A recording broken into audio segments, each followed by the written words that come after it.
कोहरे की एक मोटी चादर सेंट जूइस कॉन्वेंट को घेरे हुए थी, मानो वह दुनिया से कटकर एक अलग ही अस्तित्व में हो। रागिनी ने अपने सूटकेस को कसकर पकड़ा। उसकी अंगुलियां ठंड से सुन्न हो रही थी, लेकिन अंदर एक अजीब सी बेचैनी थी। वह यह शांति की तलाश में आई थी, अपने अतीत का बोझ से मुक्ति पाने के लिए। एक भयानक दुर्घटना में उसने अपने परिवार को खो दिया था और उस दुख से उबरने के लिए उसने इस एकांत स्थान को चुना था। जैसे ही उसने कॉन्वेंट के बाहर ओक के दरवाजे को धक्का दिया, उसे लगा जैसे वह किसी भूल भुलैया में कदम रख रही हो, जहां से वापसी का कोई रास्ता नहीं। दोस्तों, हम कहानी आगे लेकर जाएं, उसके पहले आपका स्वागत है आपके अपने चैनल डर जोन में।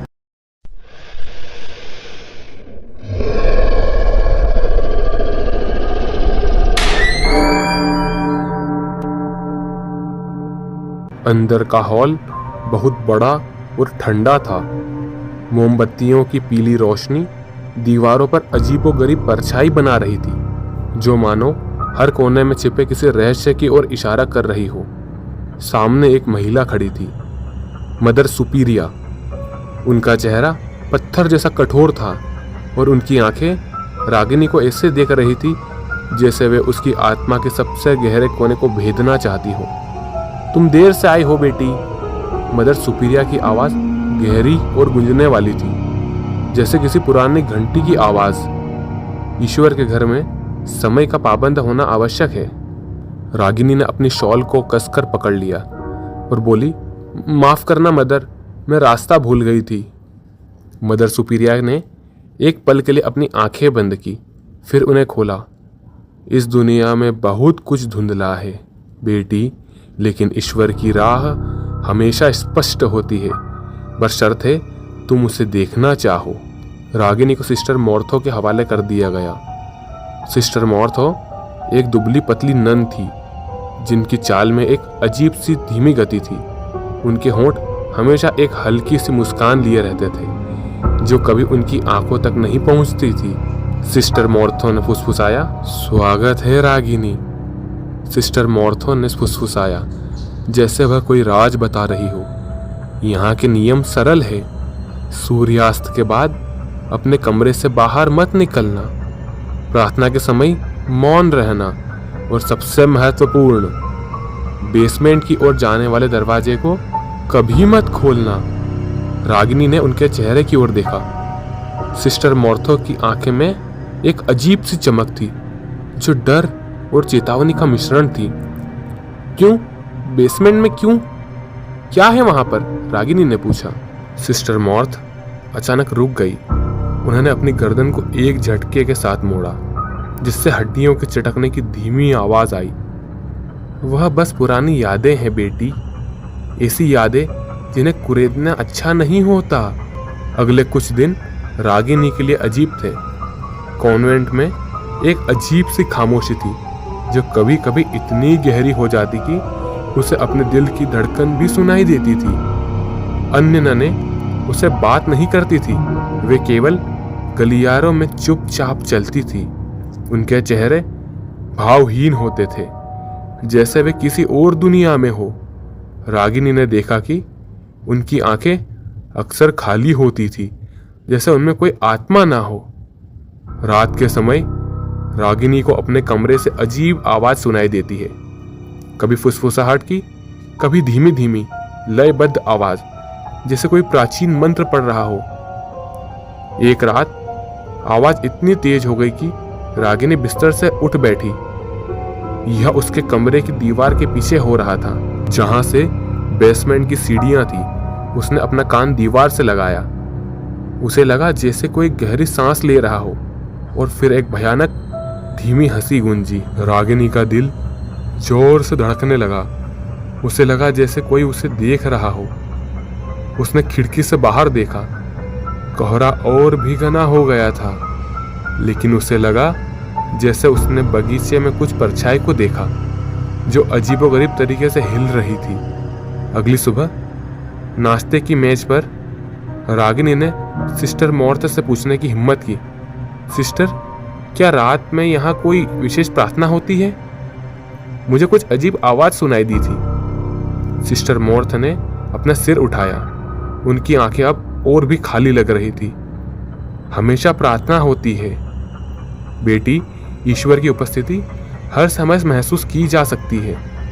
उनके होठों पर वही फीकी मुस्कान थी, लेकिन रागिनी को उनकी बातों पर विश्वास नहीं हुआ। ऐसा लगा जैसे वे कुछ छिपा रही हो। उस रात उसने खुद सच्चाई जानने का फैसला किया।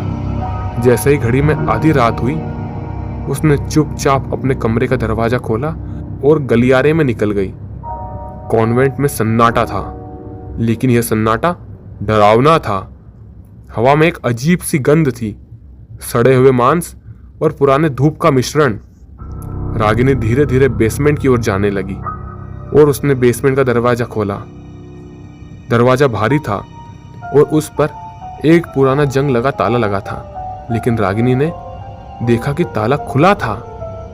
उसने धीरे से दरवाजे को खोला। एक ठंडी नमी भरी हवा उसके चेहरे से टकराई।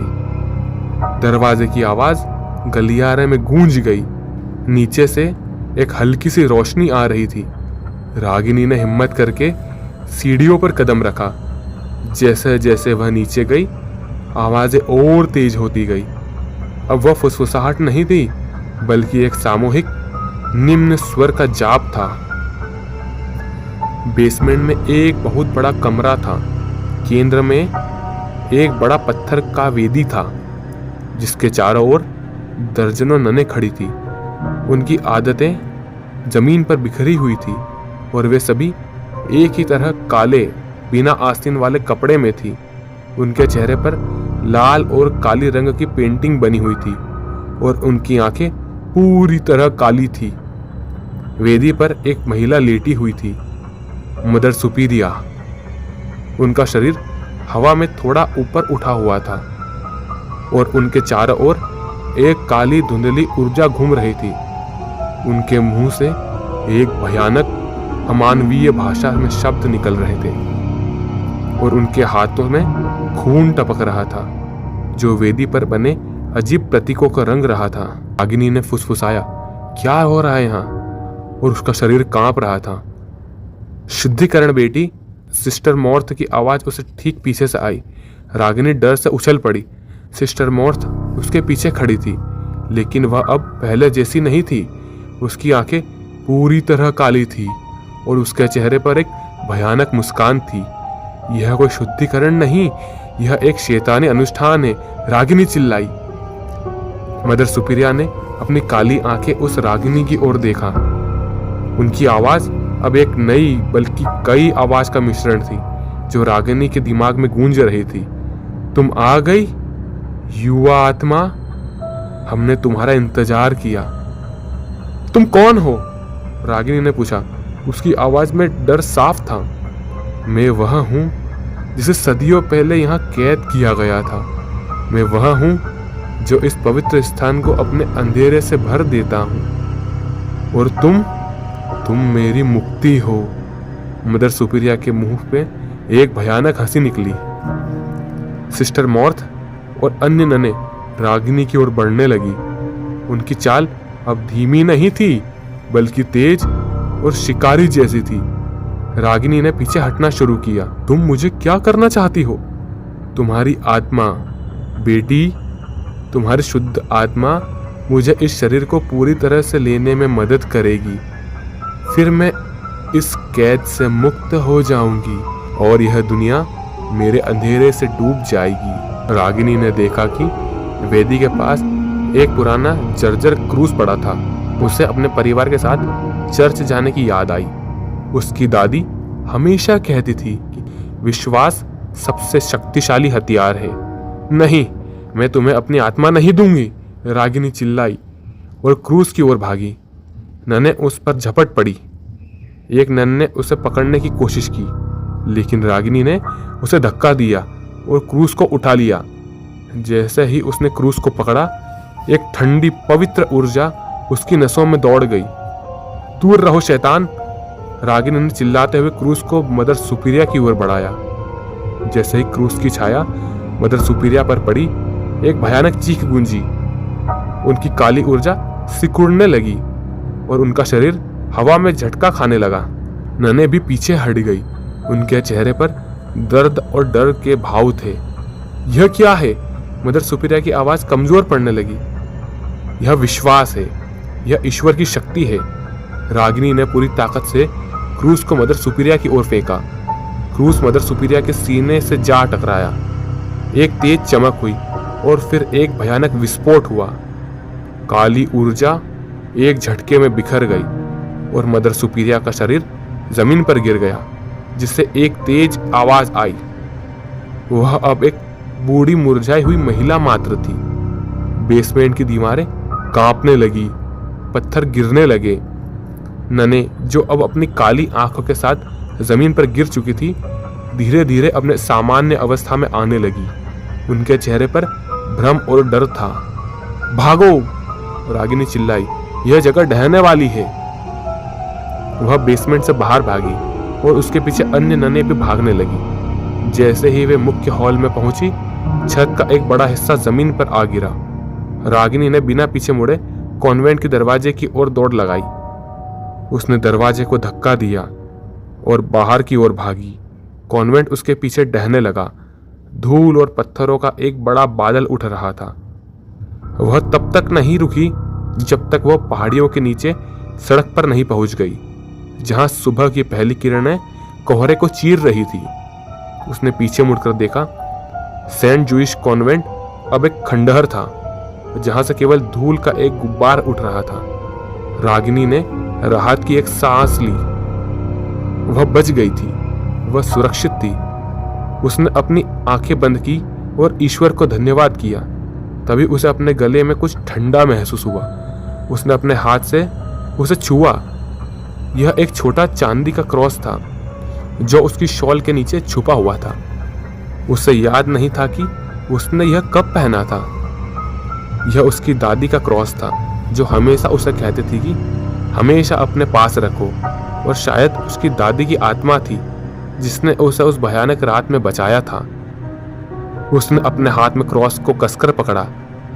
धूप उसके चेहरे पर पड़ रही थी और उसे लगा जैसे कि उसकी आत्मा अब हल्की हो गई हो। वह अब अकेली नहीं थी, उसके साथ उसकी दादी का विश्वास था। और उस रात के बाद रागिनी जानती थी कि वह कभी भी अपना विश्वास नहीं खोएगी। उसने एक नया जीवन शुरू करने का फैसला किया, एक ऐसा जीवन जहां वह अपनी आस्था को और मजबूत बनाएगी। वह सड़क पर खड़ी रही, अपने अतीत को पीछे छोड़कर, और एक नए शांत भविष्य की ओर कदम बढ़ाए। कॉन्वेंट अब सिर्फ एक डरावना सपना था जिससे वह जाग चुकी थी, लेकिन क्रॉस उसके गले में था। इस बात का सबूत कि अंधेरे में भी उम्मीद का कारण हमेशा मौजूद रहता है। दोस्तों, अगर आपको यह कहानी पसंद आई हो तो आप लाइक करें, सब्सक्राइब करें, शेयर करें। धन्यवाद।